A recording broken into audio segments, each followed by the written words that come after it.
Welcome to the deep dive. Today we're jumping into career catalysts. It's part 5 of Steve Resak's book, The Launchpad Years. Right. Reinventing yourself in early adulthood. It's all about purpose and passion in your 20s and 30s. Exactly. And our mission today, we want to unpack how early adulthood is really challenging those traditional career paths. Mm-hmm. Yeah. And what new opportunities are popping up, beyond that standard corporate ladder. Yeah, so this should be super interesting for anyone kind of figuring out their own professional journey right now. Definitely.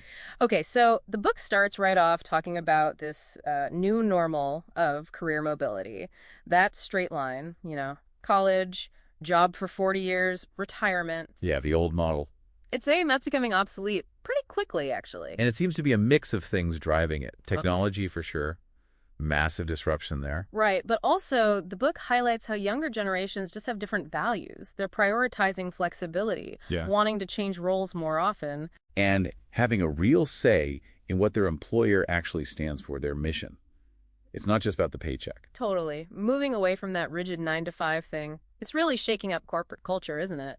It absolutely is. And what's fascinating, I think, is how this isn't just people reacting. It feels more fundamental. How so? Well, it's like a basic shift in how people see their working lives. Mm-hmm.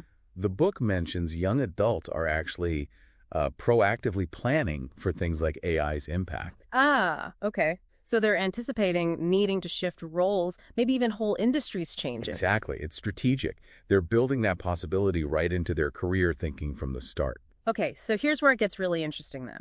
If the old paths are fading, what's actually emerging? Yeah, what's taking their place? The book talks about some pretty unconventional roles, like, have you heard of a chief automation officer? Mm-hmm.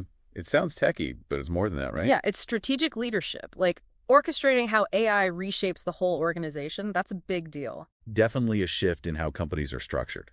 Or how about this one? Digital detox therapist. Wow. Okay, that speaks volumes about where we are as a society, doesn't it? That digital overwhelm. Totally. It's about mental health expertise, helping people reclaim focus. And there are others too, like gamification marketing specialist or an AI ethicist. Right. And all these roles, they demand this interesting mix. Technical skills, yes, but also strategic thinking, adaptability. So it's not just about knowing how to code something, for instance. No, not at all. And connecting this to the bigger picture, success really demands more than just those technical chops.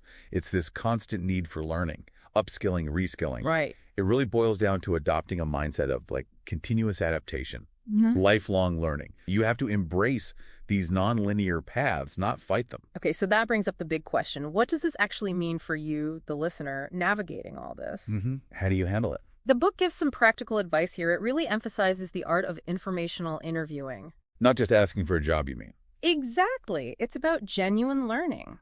Listening for those unspoken needs, building real relationships that can open doors you didn't even know existed. That makes sense. Building authentic connections. Yeah, and it also talks about frameworks for figuring out when to make a big pivot. Maybe your values aren't aligning anymore or you've stopped growing. Versus when to stick it out, Yeah. right? Maybe leverage where you are for new skills or connections. Exactly. Knowing when to persist. And we should also touch on purpose-driven entrepreneurship. That's a big trend the book highlights. Ah, yes. Tell us about that. Well, it often seems to stem from maybe a bit of distrust in large institutions to really make a difference. Okay. So young adults, being very mission-driven, want their work tied to their values. They want to see a tangible impact. Right, a broader societal impact, not just profit. Precisely. And that desire, often combined with wanting better work-life balance, makes starting their own thing a really powerful option for, self-reinvention. Yeah, you hear that a lot. It's less about just maximizing profit and more about maybe social or environmental impact while still having a life outside work. Exactly.